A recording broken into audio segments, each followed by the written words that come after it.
Voilà, on est très content de poursuivre ce programme avec vous autour de l'hommage à Kiripe Katem-Bosikou.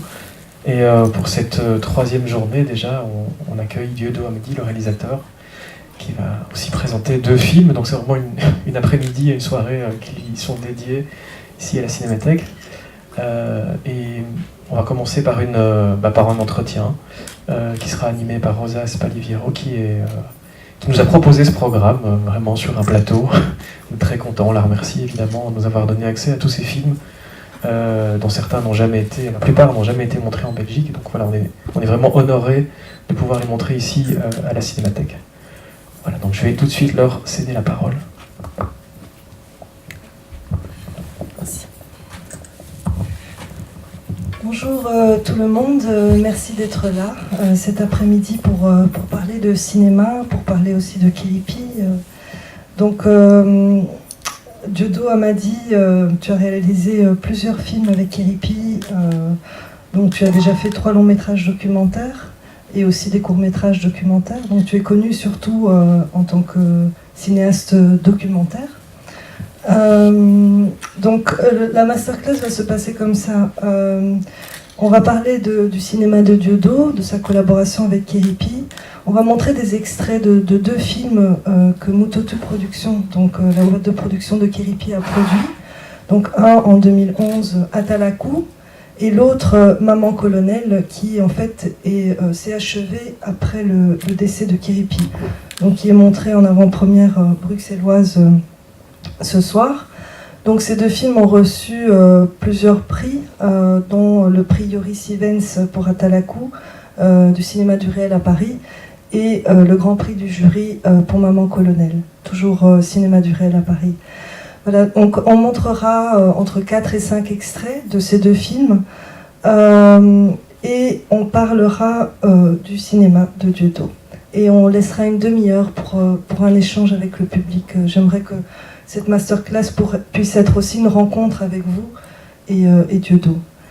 Voilà. Une première question, ce serait quel est ton premier souvenir de cinéma ? Merci. Alors, je crois que mon tout premier contact au cinéma, c'était quand j'étais encore à l'école primaire. J'apprenais à Kisangani, parce que je viens de Kisangani, je grandis là-bas, dans une école conventionnée catholique. Et le prêtre nous avait amenés dans une paroisse, et il nous avait projeté en fait un film d'animation. Et c'était assez extraordinaire, parce que c'était des animaux, en fait, des dessins animés, et c'est un souvenir qui m'a jamais quitté. Je sais pas pourquoi en fait, mais c'est la première fois que j'avais vu sur grand écran des images animées. Et je pense que tu as commencé à faire du cinéma en allant à Kinshasa pour participer aux ateliers action de Kinshasa avec l'école de Djomonga. Donc c'est en 2007-2008 et c'est là où la rencontre avec Kiripi s'est réalisée. Enfin, et vous avez en fait participé ensemble à cette formation qui a duré 1 année. Et ensuite, vous avez réalisé chacun des courts-métrages documentaires qui font partie de Congo Info Acts, donc qui est une série de 4 courts-métrages documentaires. Est-ce que tu peux nous raconter un peu cette expérience de l'atelier action à Kinshasa, donc l'école de Djomonga ? Ouais. Alors, déjà, avant de venir à Kinshasa en 2007, 2010, 2008, je fais une première rencontre dans le milieu du cinéma avec d'autres réalisateurs, notamment Pete Ndaliko. Grâce à Faustin Lignekula, un chorégraphe congolais, ils avaient initié entre 2005 et 2006, ils avaient initié une formation où à la base on nous montrait juste des films de pointure de cinéma déjà à l'époque, Wise Mind, ces genres de personnes, et on discutait après ça. On a même fait, je crois, des petits films après cette formation. Donc c'était à Goma? Non, ça c'était à Kisangani. Parce que le principe consistait à réunir des jeunes qui avaient déjà quand même une certaine expérience, plus ou moins, dans le milieu de l'audiovisuel. Moi, par exemple, je faisais déjà du montage. En fait, j'avais appris grâce à un ordinateur que mon père m'avait acheté très tôt. C'était encore un luxe à l'époque au Congo d'avoir un ordinateur portable. Et mon père m'avait offert un ordinateur qui pouvait faire fonctionner des logiciels de montage.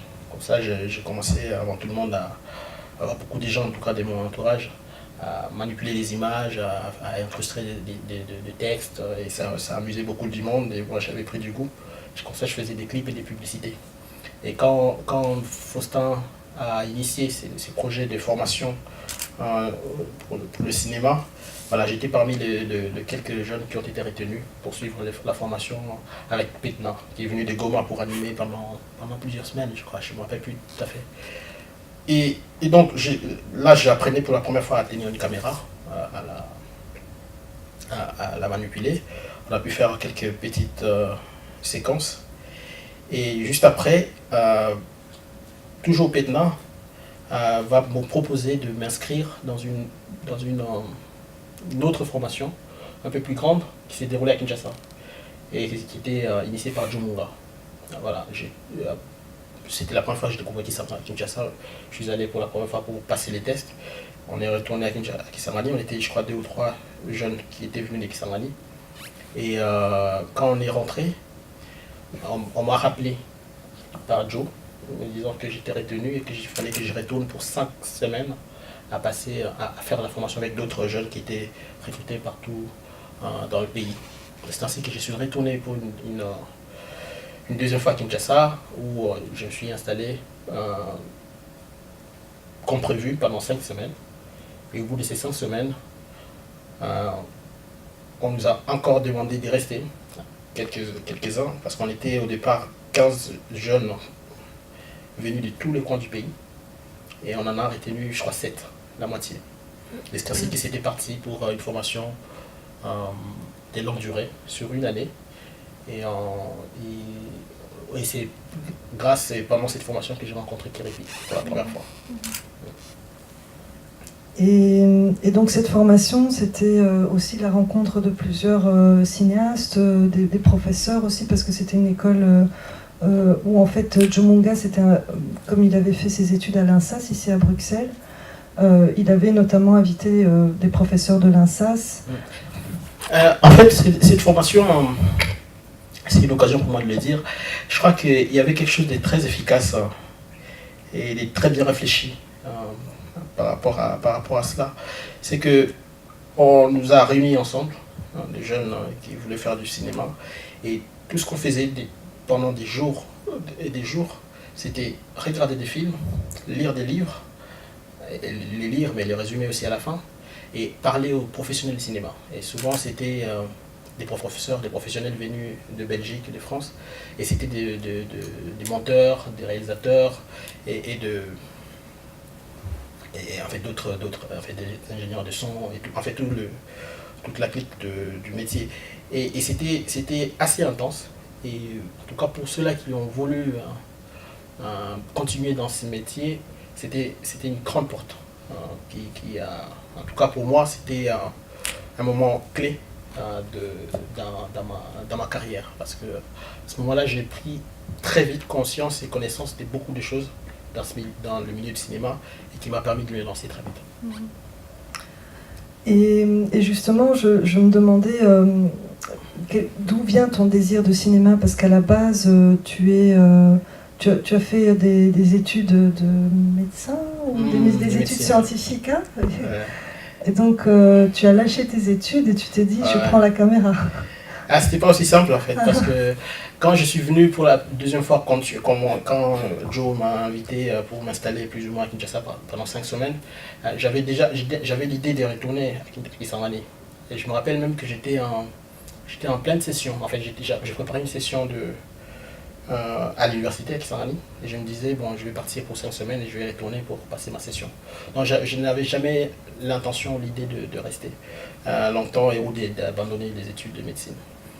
Par contre, c'est vrai que Mais non, avec le recul. Avant, je ne pouvais pas les formuler comme ça, mais avec le recul, je me dis que cette formation était tombée au moment où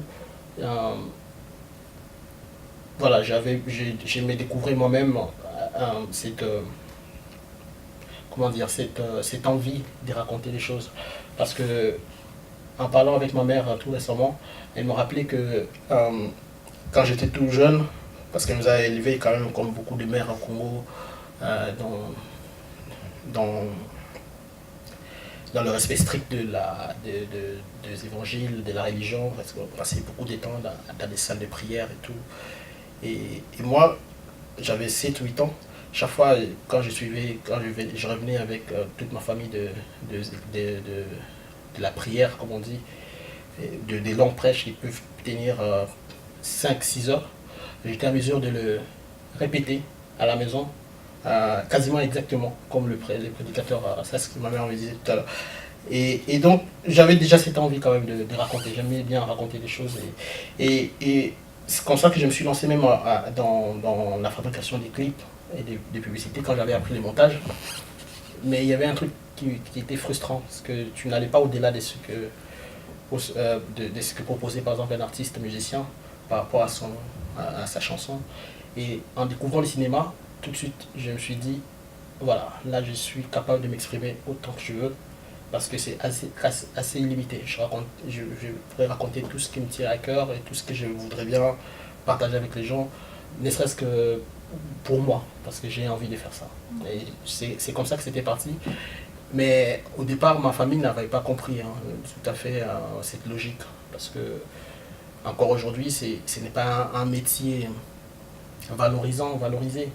Être cinéaste, d'autant qu'on n'a pas des salles de cinéma, on n'a pas beaucoup de références, des gens qui ont emprunté ce chemin et qui ont réussi. Et c'était assez insolite pour mes parents, en fait. Ils n'arrivaient pas à croire qu'au bout d'un moment, quand je leur ai annoncé que je ne rentrerais plus à Kisangani, que moi je vais continuer à faire ça, ils n'avaient pas compris. C'est à peine aujourd'hui qu'ils commencent à répondre. Est-ce qu'ils voient tes films aussi Bon, je sais pas. Parfois ils les voient, mais c'est pas moi qui leur montre. Ah, d'accord. C'est intéressant. Oui. Ouais. Non, mais je sais pas, honnêtement, je sais pas quoi dire à mes parents, en tout cas ma famille. Je suis sûr que forcément, un jour ou l'autre, ils finiront par les voir, mais je vois pas la nécessité de leur montrer ce que je fais. Pour moi, cet extrait, ce montage est très fort. Je vois un peu Maman Colonel comme un film justement où la parole se libère, qui est la parole de Maman Colonel, mais qui est aussi la parole des rencontres qu'elle fait, des personnes qui sont soit victimes ou des enfants, parce que à la fin du film aussi les enfants prennent la parole, la population prend la parole, et je trouve très fort que nous sommes dans 3 lieux, publics, 3 marchés, mais que finalement c'est le discours de Maman Colonel qui nous fait traverser tous ces lieux. Et donc la question, je perds. Oui, et pour toi, est-ce que justement le cinéma, faire ce film permet aussi aux gens de se libérer d'une parole, de parler des choses qui leur font du bien? Est-ce que pour toi, le fait que ta caméra soit là aussi influence ou pas? Comment est-ce qu'elle influence ou pas? Et voilà, c'est un peu ça la question. Oui, la caméra fait toujours réagir. En fait, on ne reste pas indifférent, surtout à Kinshasa ou ailleurs au Congo, on ne reste pas indifférent en présence d'une caméra. Tout dépend, comme je disais tout à l'heure, de ce que je recherche. Si ça va dans l'essence de ce que je veux, je peux le faire exister dans mon film. Mais autrement, je peux aussi choisir de supprimer cela dans le film. La caméra fait toujours réagir les gens, avoir une caméra dans un marché et tout, forcément les gens, ça crée un événement, un petit événement, et les gens s'approchent pour savoir ce qu'il en est.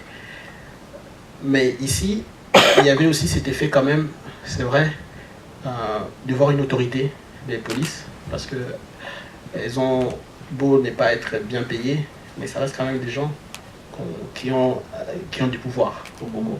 Les colonels, c'est pas n'importe qui. Et c'était rare de voir, à l'époque à Kisangani, même jusqu'à aujourd'hui, de voir une colonel qui vient faire ces genres de sensibilisation sur une situation qui avait traumatisé quand même beaucoup de gens, même si cette situation s'est produite il y a des longues années. Donc, avoir la caméra, plus une autorité, forcément les gens se sentaient concernés. Et c'est ça qui créait un peu toutes ces réactions dans tous les sens, et qui, pour moi, c'était intéressant d'avoir ces bribes de voix qui racontaient un peu la pensée de beaucoup de gens. Mais d'un autre côté, il ne faut pas être naïf. Hein. Un film, en tout cas surtout dans la situation actuelle du Congo, c'est pas ce qui va changer forcément grand chose. Même s'il était vu partout, je ne suis pas sûr que cela suffise à décomplexifier cette situation que nous traversons au Congo. Mais comme je le disais tout à l'heure, c'est pas pour autant qu'on ne devrait pas le faire. C'est important qu'on continue à le faire, même pour plus tard. Hein. Peut-être que les jours on aura aussi des salles comme ça à Kinshasa, les gens vont commencer à les voir et à découvrir, et c'est déjà ça. C'est déjà ça qu'est rien. Donc je ne pense pas que mes films, en tout cas les films qu'on fait aujourd'hui, servent à quoi que ce soit. C'est quand même des situations assez complexes. Et c'est encore impuissant, ce n'est pas suffisant. Un film, à lui tout seul, ne peut pas grand-chose dans notre situation. Mais bon, on va continuer à le faire, quand même. Okay. Merci Diodo. Je vais passer la parole au public pour des questions. Ah non, pardon, le micro n'est pas encore là, mais il va arriver. Il y a un micro qui va se promener dans la salle.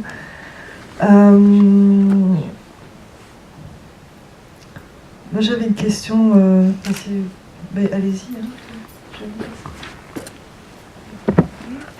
Bon, le micro arrive. Pas grave. Oui. C'est pas une question, c'est une remarque juste par rapport à ce que je viens de voir. Merci déjà pour le travail que vous faites, c'est un très beau travail. Je remarque aussi la récurrence du porte-voix.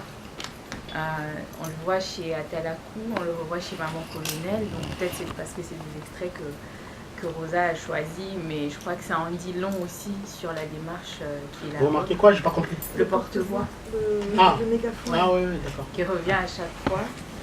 Et dans Maman Colonel, je disais à Clarisse tout à l'heure, c'est incroyable parce que je tombe presque en empathie avec la police congolaise. Alors j'attends de voir le film tout à l'heure. Si ça m'arrive pas, ça m'arrive pour dire jamais, parce qu'on sait comment ils peuvent être quand on est en tournage au Congo.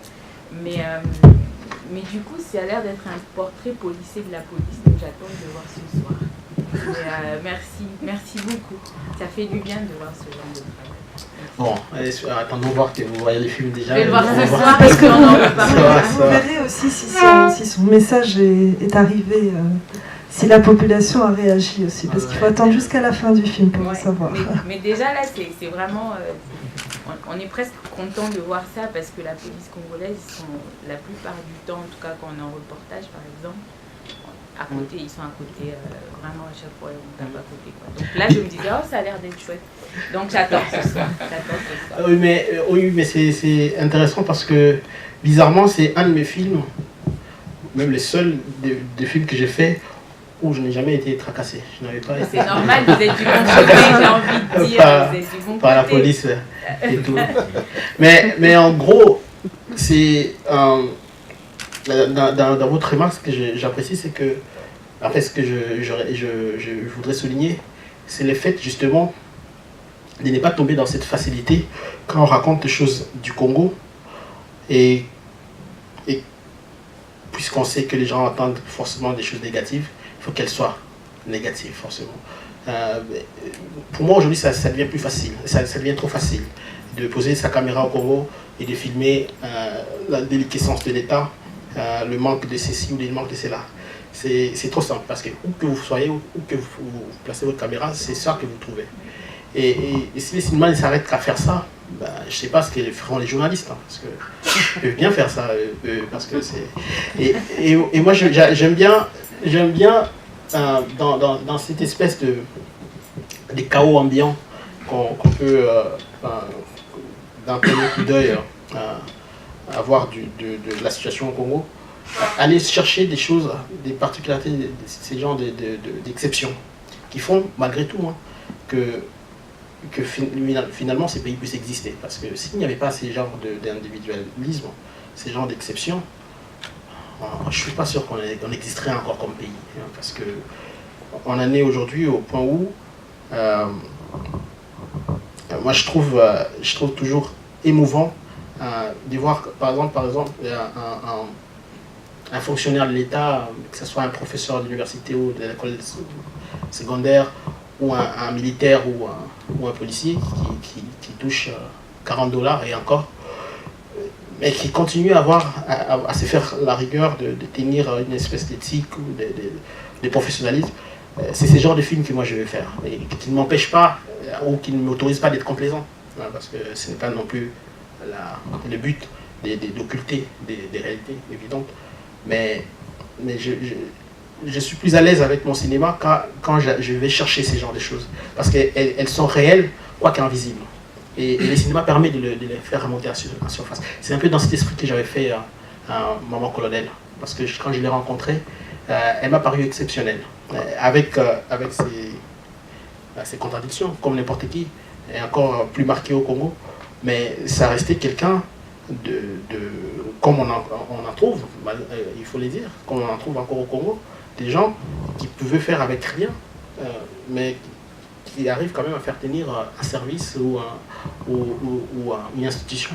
Et c'est un parti pris que j'avais pris, que j'avais décidé que voilà, je vais essayer de faire remonter ça en surface, parce qu'on n'en parle pas beaucoup. On s'entend toujours à avoir quelque chose ou des situations où il n'y a aucun espoir. Et pourtant si, parce qu'autrement on ne serait plus là s'il n'y avait aucun espoir au Congo. Voilà. Moi j'avais une question par rapport à Examen d'État. Il y a un micro. Ah, okay. Donc une question par rapport à Examen d'État. Le film, je pense qu'il est entre les deux, du coup, entre les deux, que je n'ai pas encore vu, que je vais essayer ce soir.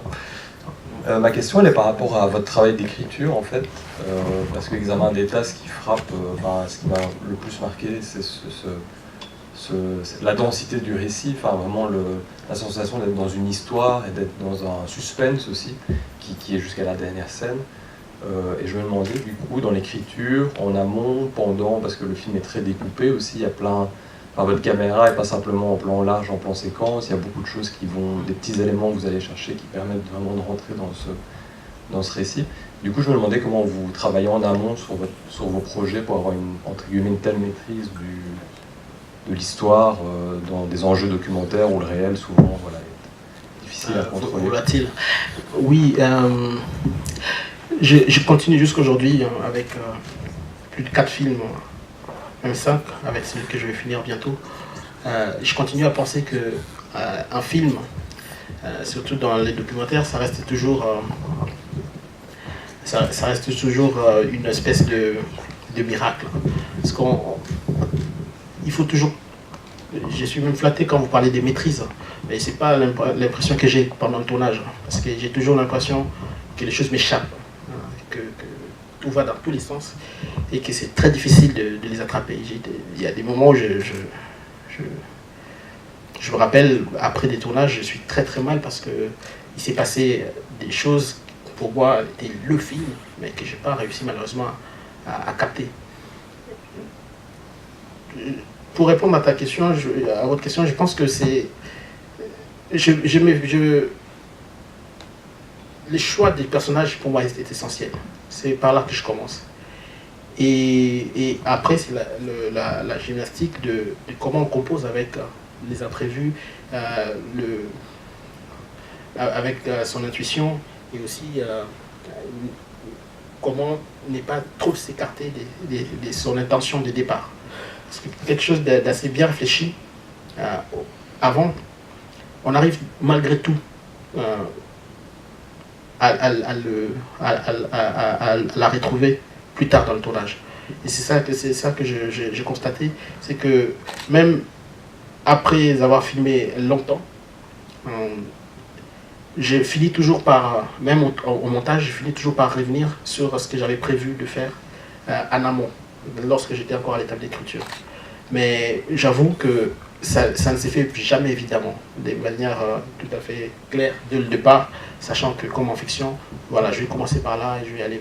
Il y a toujours des anecdotes que j'ai toujours à raconter, que parfois les gens ne croient pas. Il y a même des gens, par rapport à ce film, Examen d'État, qui ont pensé qu'ils venaient de voir un film de fiction, en fait, des personnages, alors que non. Alors que c'était de vrais élèves dans leur vraie vie. Mais comme il y a un de mes professeurs qui disait, un réalisateur qui n'a pas de chance, c'est pas un bon réalisateur. J'espère que je vais continuer à avoir de la chance pour continuer à faire des films. Dernière question, en fait, là maintenant je suis en Belgique il y a 3 ans, je fais la photographie, ça fait 3 ans. Là maintenant j'ai beaucoup d'amis, photographes, cinéastes à Kinshasa aussi, voilà. Mais je sens que c'est comme s'il y a un grand éveil artistique en fait actuellement à Kinshasa en fait. Mais on doit se le dire en fait, moi je viens de 3 ans. Les seuls films, voilà, que moi j'ai réussi à suivre à Kinshasa, c'est Viva Rive en fait. Les films à Talakoué, est-ce que vous me parlez? Et même Thierry, puis moi je l'ai connu quand on était mort en fait, parce que je faisais les journalismes en fait, donc je squattais un peu les télés tout le temps. J'ai découvert son travail quand on était mort en fait. Mais dites-moi, avez-vous pas en fait un organisme en fait, parce qu'on sent que les choses bougent beaucoup à Kinshasa, du plan artistique en fait, mais avez-vous pas un organisme en fait pour, je sais pas moi, communiquer en fait, parce qu'il y a beaucoup de films qui sont connus, qui sont sortis en fait, mais que la population ne connaisse pas en fait. Donc avez-vous pas, voilà, une sorte de structure en fait, voilà, qui, je sais pas comment dire en fait, qui, voilà. À part l'Académie des Beaux-Arts en fait, hein, bien sûr, parce que c'est souvent, quand vous faites des organisations, des films comme ça, les gens ne viennent pas parce qu'ils se disent, ah non, c'est réservé aux artistes de l'Académie des Beaux-Arts en fait. À l'époque aussi, c'était la barrière que moi aussi, que j'avais en fait. Donc voilà, avez-vous pas une sorte de structure comme ça pour, voilà, pour nous amener, voilà, à suivre votre travail en fait. Donc voilà. Et en passant, je vous dis félicitations pour ce travail en tout cas, voilà. Merci. Merci. Bon, par contre, les 3 questions. Il va falloir, la première, c'était le feedback, c'est ça? Feedback, oui. Des autorités. Voilà. En général, mais beaucoup. En général. En fait, j'ai eu plusieurs retours sur ce film. Au Congo, grâce notamment à l'ambassade de France, on a pu faire circuler les films dans plusieurs régions, dans des écoles, dans les universités. Et c'est une de mes expériences assez douloureuses parce que la plupart les gens du public, beaucoup n'avaient pas beaucoup apprécié le film. Les gens, ils trouvaient... je me rappelle même une fois, c'était même à Kisangani, chez moi, où quelqu'un me disait, bon, maintenant tu es content de nous démontrer notre misère comme ça, à la face du monde. J'avais pas su quoi répondre à cette question. Et dans un festival à Tunis, un groupe d'Africains qui étaient dans la salle, ils sont sortis pendant la projection, et plus tard, ils sont à la fin, donc la moitié du film ils n'ont pas vu, ils sont revenus juste à la fin pour m'engueuler, quoi. Et ce sont des films qui doivent pas être faits. Mais il faut pas, ces genres de choses doivent rester en Afrique, en tout cas au Congo. C'est pas ce genre de film qu'il fallait que je fasse. Mais dans tout ça, il y a toujours 2-3 personnes qui n'ont pas le courage de lever la main devant le public, qui viennent vous voir et vous disent continuez, bravo, on a compris ce que vous voulez dire. Avant ça m'affectait, pour être honnête. Avant je ne savais pas trop finalement comment prendre tout ça, toutes ces réactions. Mais aujourd'hui non, en fait je suis un peu serein maintenant. Je sais plutôt finalement ce que je veux et je trouve que c'est... de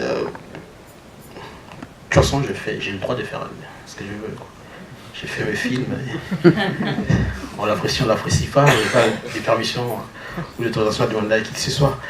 Et aux autorités, surtout ces films d'Atalakou, on a montré les films à Paris, il y avait des autorités qui ne se sont pas manifestées sur le coup, dans la salle, mais qui ont appelé les autorités à Kinshasa.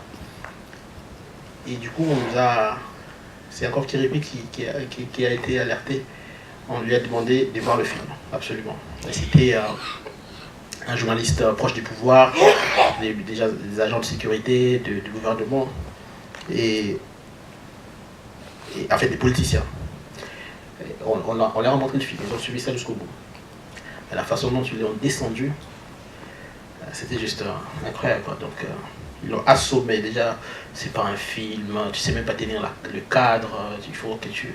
Après, et puis pourquoi tu fais ce genre de film, qui te donne l'argent, pourquoi il n'y a pas les noms du ministère de la Culture sur gérer des fins et tout. Mais ce qui était à noter, et pour moi c'est les points positifs, personne ne m'avait dit ou personne ne m'avait interdit de continuer à faire des films. À la limite, il y a même un des agents de sécurité qui a dit bon, très bien, amuse-toi, si ça te fait gagner ta vie, continue. Et c'est ça l'expérience que j'ai eue par rapport à ces films, de part et d'autre. Je crois même que je l'avais montré aux personnages qu'on voit dans le film, parce que moi je tiens toujours à le montrer, en tout cas à montrer mes films aux gens avec lesquels je le fais. Et c'était tout le temps bizarre. Ils ont vu, ils ont rigolé quand ça rigolait. Et sans plus, il n'y avait pas de commentaires intéressants. En fait, j'avais comme l'impression juste que les gens étaient contents de se voir à l'écran. Et voilà. L'autre question c'était... Les Kuluna en fait. Les Kuluna, voilà, comme je le disais tout à l'heure,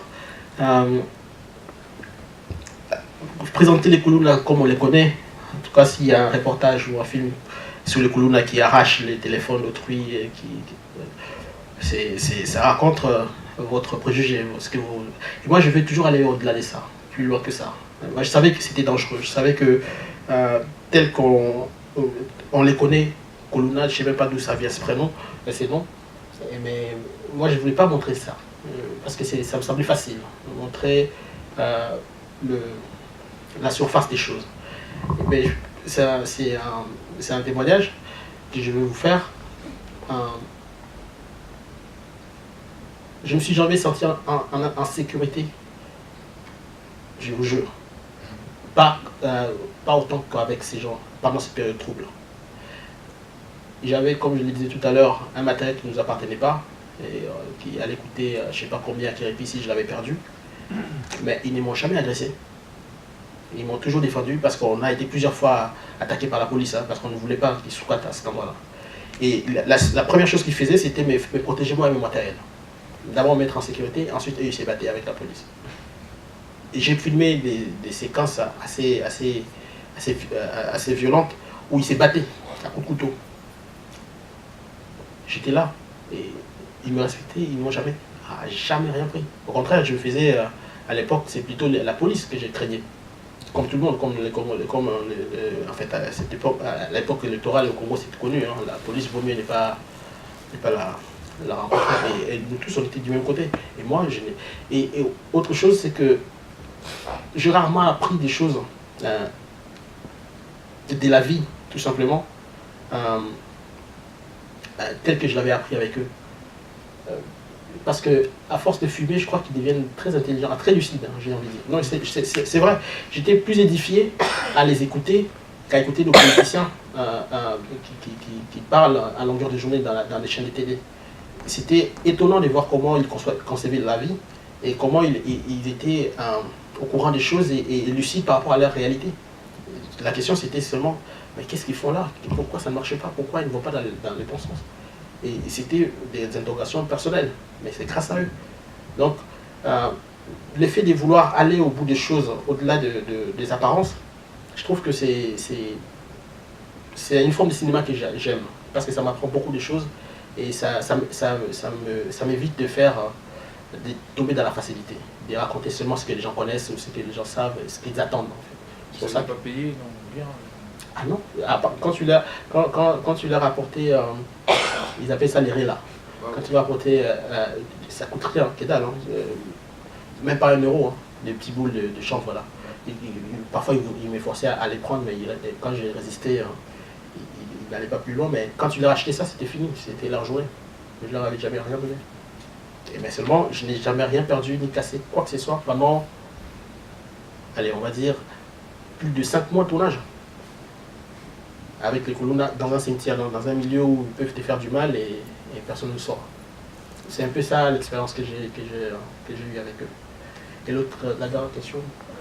Structure de suivi, voilà, de vos projets artistiques en fait. Sur ça, il y a beaucoup de choses à dire quand même. Parce que quand vous citez Viva Riva, c'est déjà un film quand même au-dessus de ce que nous faisons. Ne serait-ce que par rapport aux moyens qui ont été réunis pour le faire. Et toute la logistique qui a suivi après. On n'est pas dans ces registres-là. C'est peut-être pour ça qu'on fait des documentaires. Parce qu'il ne faut pas autant pour faire des films. Et il y a une conséquence logique à cela, à faire des choses avec peu de moyens. C'est que vous n'avez pas non plus beaucoup de moyens pour le faire, découvrir. Alors que Viva Riva, c'était un film distribué, sorti en salle, notamment ici ou en France. En fait, c'était difficile à l'époque de les louper. Alors que nous, c'est à peine, je crois que c'est le dernier film que j'ai fait où j'ai une grosse boîte de télé qui va le financer et qui les finance. Mais avant, c'était pas le cas. Donc on fait les films par envie, parce qu'on a envie de le faire. Et souvent, ça nous importe peu de chercher les moyens pour le faire connaître. Parce que c'est aussi notre travail qu'on peut pas faire aujourd'hui tout seul. On ne peut pas à la fois essayer de faire de films et aussi se battre pour le faire connaître. Peut-être que d'autres les feront plus tard, mais c'est deux aspects de travail différents et qu'on ne peut pas porter pour l'instant. En tout cas, pour ma part, ce qui m'intéresse, c'est faire des films. Qu'ils soient vus, qu'ils ne soient pas vus, qu'ils soient appréciés ou pas.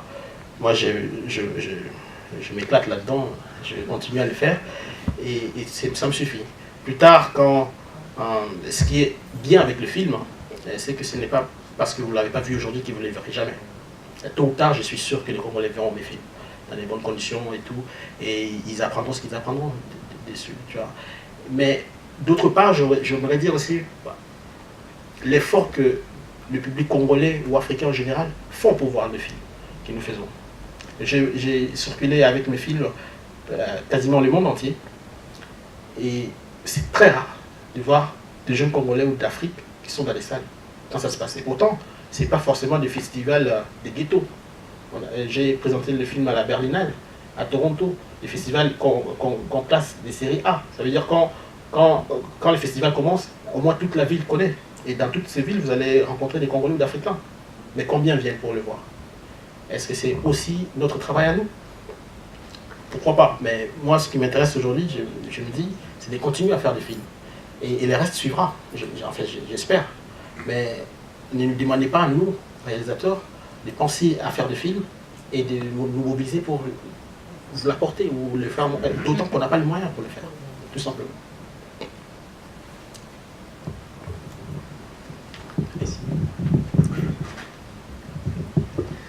Oui, j'avais une petite question par rapport au film d'Alain Gomis, Félicité, où on a vu votre nom dans le générique à la fin, disant, je ne sais pas littéralement, mais image documentaire fait par Dieudo Amadi.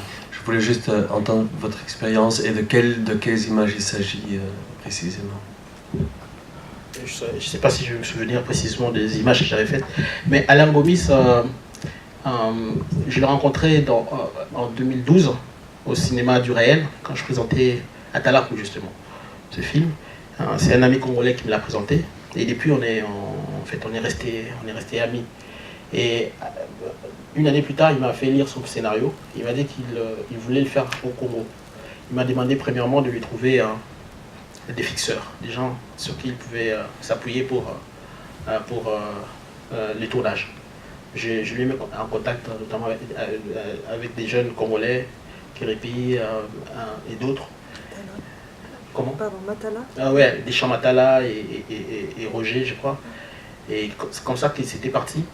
Et il m'a demandé, ensuite, quand les tournages ont commencé, il m'a dit qu'il voulait aussi filmer Kinshasa. Et il aimait bien ma façon de les filmer. Et il m'a filé une caméra, il m'a dit il m'avait dit quand même des choses assez précises à essayer de tourner. Sur les deuils, je crois, les églises, le marché, ce genre de choses. Pour moi, c'était plutôt facile.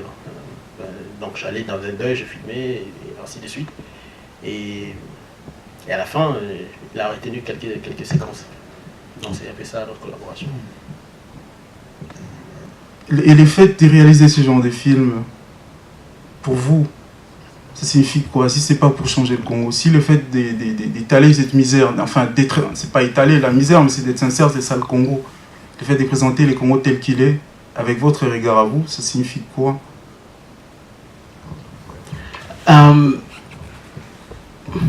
Faire des films, pour moi, c'est raconter des histoires. Tout bêtement. J'aime bien raconter des histoires. Et j'aime bien le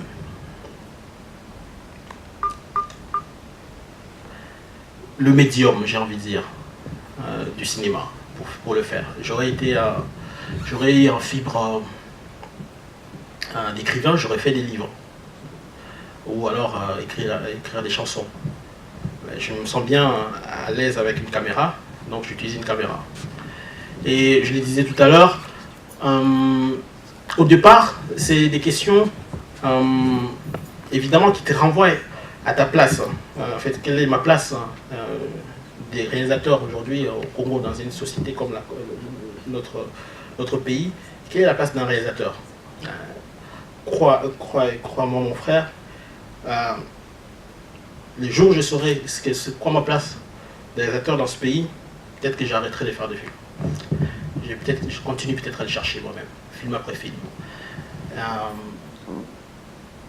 Mais, qu'on se les dise, je le disais encore tout à l'heure, j'ai le droit de faire ce que je veux. Sans forcément une intention quelconque derrière. Je raconte des histoires qui me touchent. Je propose d'avoir des histoires de chez moi. Et je n'ai pas si vous voulez, d'autorisation à attendre de qui que ce soit. Et aussi, comme on l'a dit, il y a des gens intelligents qui disent souvent, quand un livre te manque, écris-le. Les gens qui ne se retrouvent pas dans le cinéma que je fais n'ont qu'à faire le cinéma. Je pense qu'il y a plusieurs cinémas, il y a plusieurs Afriques, et que tout cela peut exister et peuvent contribuer à faire avancer quelque chose. Qu'est-ce qu'ils attendent pour faire d'autres films, d'autres points de vue, à les proposer? Ça, c'est mon point de vue, et je ne vois pas pourquoi on m'empêcherait d'avoir un point de vue. À d'autres d'avoir les leurs. Je fais des films pour moi, monsieur. D'abord. Merci. Et aussi, c'est grâce à ce film que pour moi reste le top de top, que nous avons compris à Kinshasa ou dans le monde entier comment les élections sous d'autres cieux s'est passées. Parce qu'on avait des journalistes qui nous balançaient des images, comment se préparent les élections, mais alors que dans d'autres milieux, les élections s'est passées aussi d'une manière qui n'avait pas accès à tout public, quoi. Et donc grâce à Talakou, j'ai pu voir et j'étais tout le temps, je me disais, comme maintenant, là, à chaque fois, je suis en train de dire qu'est-ce qui se passe alors encore dans les cimetières avec Gaylor et tout ça. Et peut-être ma question, c'est de savoir le choix de ne pas montrer les films aux parents ou à la famille. Est-ce que c'est Est-ce que c'est juste pour... Tu évites juste de faire peur aux parents, parce qu'un parent, quand il voit son enfant se lancer dans ce genre de projet, ça fait peur. Est-ce que tu ne veux pas les choquer, tu ne veux pas les blesser? Est-ce que c'est pour ça que tu évites de montrer des films et que tu préfères qu'ils croisent le film d'eux-mêmes ou que... Voilà. Il aura fallu que la question la plus difficile vienne de toi.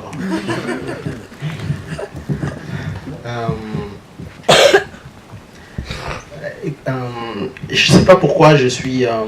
vous savez, même avec mon père ou ma mère, je ne parle pas forcément, je ne parle pas de mon travail.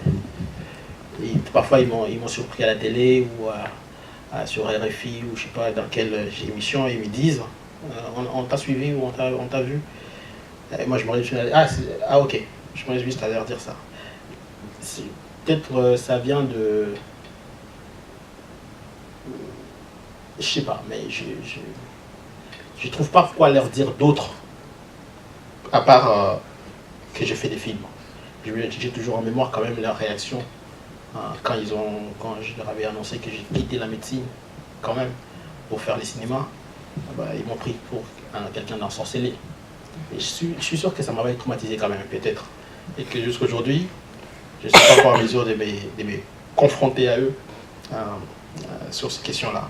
Mais je sais quand même de plus en plus que ça s'est détendu depuis les temps. Je vois bien que finalement, c'était pas pour foutre ma vie en l'air en abandonnant la médecine. Je trouve que c'est ce que j'ai fait, même sans vraiment savoir ce que je fais tout à fait, mais ils voient bien que ce n'est pas n'importe quoi. Mais je suis toujours pas encore à l'aise. Sans vraiment, honnêtement, je ne sais pas comment te l'exprimer. Je parle très peu de mon travail à ma famille. Et je ne leur ai jamais montré aucun de mes films. Je sais juste que mes frères ou mes soeurs ont déjà ça et là vu les films et tout, mais peut-être ça reviendra un jour. Mais pour l'instant, je ne sais pas pourquoi, mais qu'ils les découvrent eux-mêmes et ils me diront. Mais moi, pour l'instant, c'est pas encore le moment. Je sais que je n'ai pas trop répondu à la question, mais en fait, je n'ai pas de réponse. Peut-être que tu me répondras après en privé. Je n'ai pas de réponse. Merci beaucoup, Diodo. Merci à vous. Merci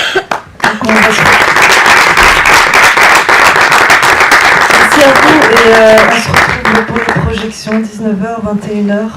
Atalakou d'abord et ensuite Maman Colonel.